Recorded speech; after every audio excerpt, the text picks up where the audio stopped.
Hey, bienvenue!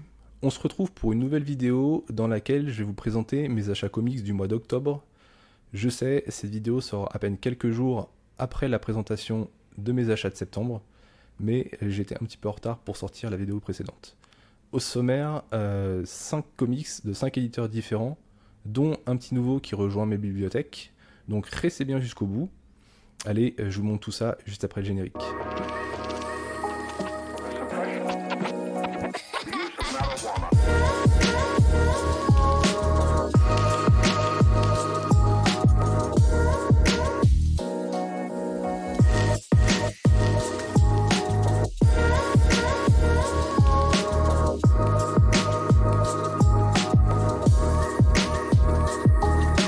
Lors de ma précédente vidéo, j'avais présenté 4 titres, dont 3 étaient de Panini Comics. Ce mois-ci, j'ai été un peu plus éclectique, puisque les 5 comics sont issus de 5 éditeurs différents. Mais ne vous inquiétez pas, il y a quand même un petit Panini Comics qui s'est glissé dans mes achats.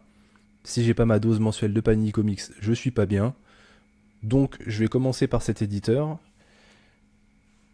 J'ai acheté l'Omnibus Annihilation.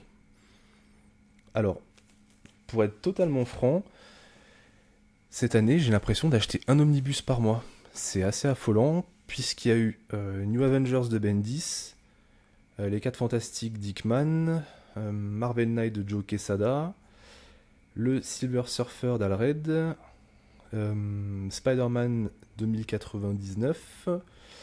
Le mois dernier, il y a eu Daredevil de Mark Waid, et là, Annihilation. Donc en fait, on est sur 7 omnibus en 10 mois. Ah ouais, c'est chaud quand même. Bon, on va revenir à Annihilation.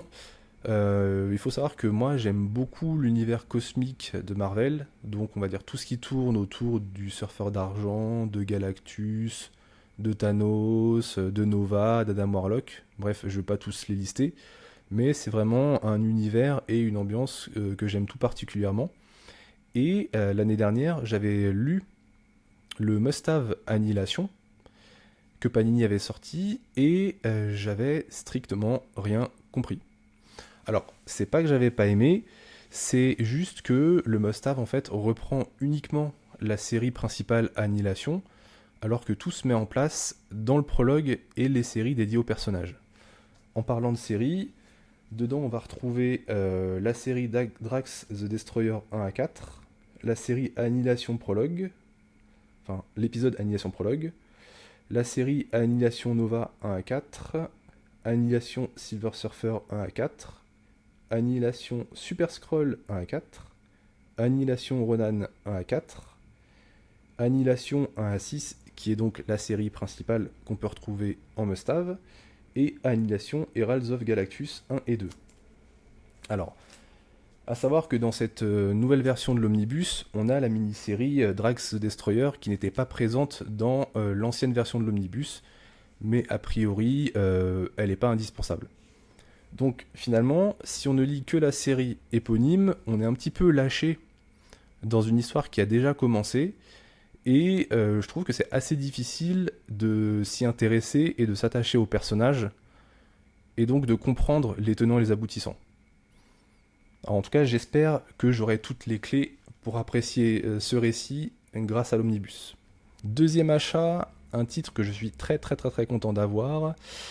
En même temps, si je le voulais avant, je n'avais qu'à l'acheter puisqu'il est sorti déjà il y a 3 ans. C'est Murder Falcon de Daniel Warren Johnson au scénario et au dessin et Mike Spicer aux couleurs. Alors, j'avais vraiment aimé son Beta Rebuild et son Wonder Woman Dead Earth. J'ai pas encore lu Do Upper Bomb ni Extremity, mais je sais qu'avec Daniel Warren Johnson, c'est toujours des dessins, que dis-je, des claques graphiques à toutes les pages. C'est toujours hyper dynamique, c'est bien construit en termes de mise en page, et c'est pas si bas du front que ça en termes de scénario.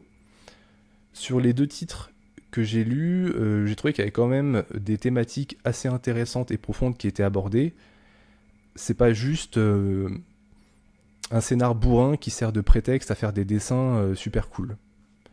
Après, bon, j'ai pas encore lu Murder Falcon, donc je ne sais pas si c'est du même acabit, mais le pitch quand même a l'air totalement barré. Le monde est menacé par une attaque de monstres et la vie de Jack part en vrille. Son groupe de rock est dissous. Il n'a plus de nana et encore moins de futur. Mais ça, c'est jusqu'à ce qu'il rencontre Murder Falcon, envoyé du Heavy afin d'anéantir le mal. Mais il ne peut pas le faire sans l'aide de Jack, qui déclenche ses pouvoirs avec ses accords de guitare. Donc voilà, bon, au moins je sais que je passerai un très très bon moment, rien que grâce au dessin.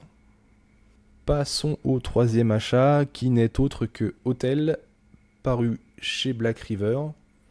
Alors, ce titre, j'ai l'impression qu'il a été présenté et chroniqué un nombre incalculable de fois. En gros, c'est une anthologie de récits d'horreur qui ont tous pour point commun un hôtel. Alors, je l'ai pris parce que le genre horrifique, c'est vraiment pas le genre le plus représenté dans ma collection. Donc, je voulais voir ce que ça pouvait donner. Et même du côté de Black River, j'ai pas grand chose. J'ai juste A Walk Through Hell de Garcenis, ce qui était un récit que j'avais plutôt apprécié. Plutôt le tome 1 que le tome 2, mais que j'avais trouvé finalement pas si mal. Donc voilà, je me suis laissé tenter par Hotel, on verra bien ce que ça donne. Écoutez le bon son de l'objet de qualité.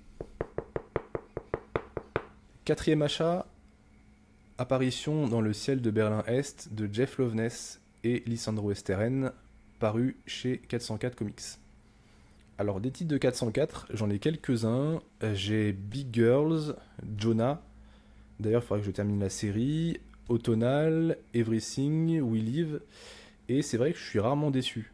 Alors, en tout cas je suis jamais déçu de la qualité de fabrication, surtout pour le prix demandé, mais même en termes d'histoire, pour le moment, j'ai jamais refermé un de leurs bouquins en me disant je me suis fait chier, j'ai perdu mon temps. Alors, le pitch. Herring est un espion américain désabusé. Stationné du côté est du mur de Berlin, il est en proie au doute sur son rôle dans la guerre froide qui semble sans fin. Mais lorsqu'il est envoyé en mission derrière les lignes ennemies pour infiltrer les services de renseignement est-allemands, il découvre que les soviétiques viennent de s'emparer d'une arme secrète qui pourrait changer le cours du conflit. Une arme d'un genre nouveau, venue d'ailleurs, qu'ils ne comprennent pas et qu'aucun camp ne pourra jamais contrôler.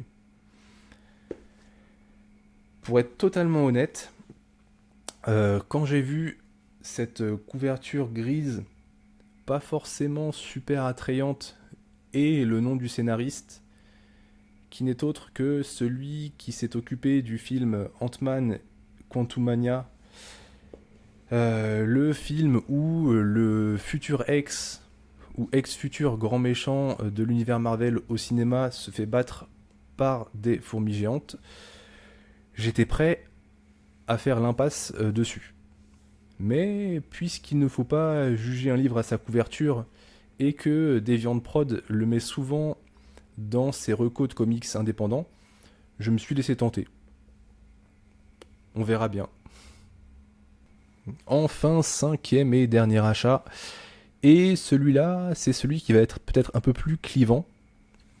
Alors, c'est un titre d'un éditeur qui est souvent cité pour illustrer le prix trop élevé des comics.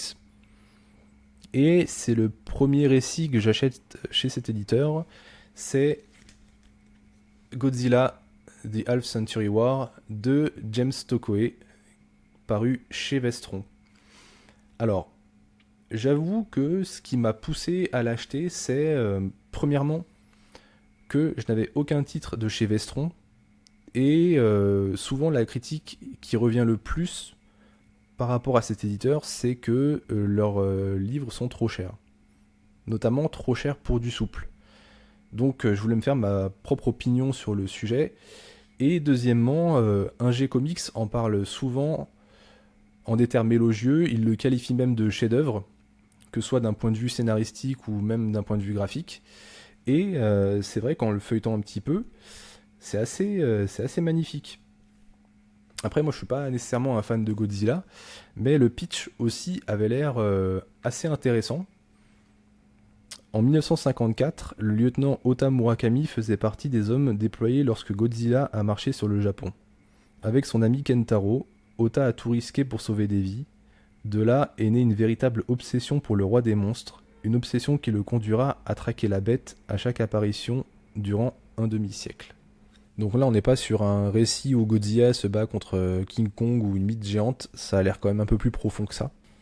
Alors, la seule critique que je peux faire, c'est pas que ce soit du souple, c'est même pas le prix de 17,95€ pour 128 pages, c'est juste le format réduit par rapport à un comics classique. Je vais vous montrer.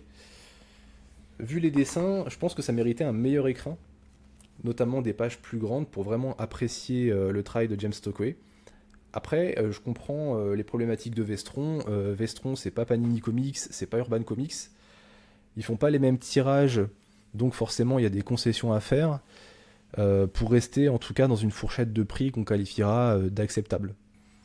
D'ailleurs, le prix des comics, je trouve que c'est un sujet qu'on ne devrait pas prendre dans sa globalité.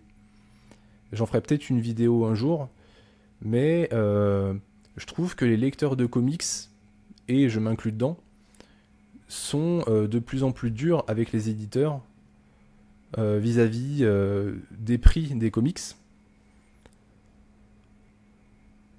En fait, on ne devrait pas comparer le prix des comics, notamment le prix à la page, puisque c'est la nouvelle mode, entre les éditeurs. Tout simplement parce qu'ils n'ont pas nécessairement les mêmes infrastructures. Ils n'ont pas tous des gros groupes derrière pour les soutenir. Et certaines maisons d'édition font un travail quasi artisanal, alors que d'autres, c'est de la production de masse. Mais bon, là, c'est pas le sujet. Voilà, j'ai terminé de vous présenter les comics que j'ai achetés au mois d'octobre. Dites-moi en commentaire ce que vous avez acheté. N'hésitez pas à liker et à partager la vidéo. N'hésitez pas non plus à vous abonner. Nous, on se retrouve très vite sur la chaîne pour d'autres vidéos. Salut!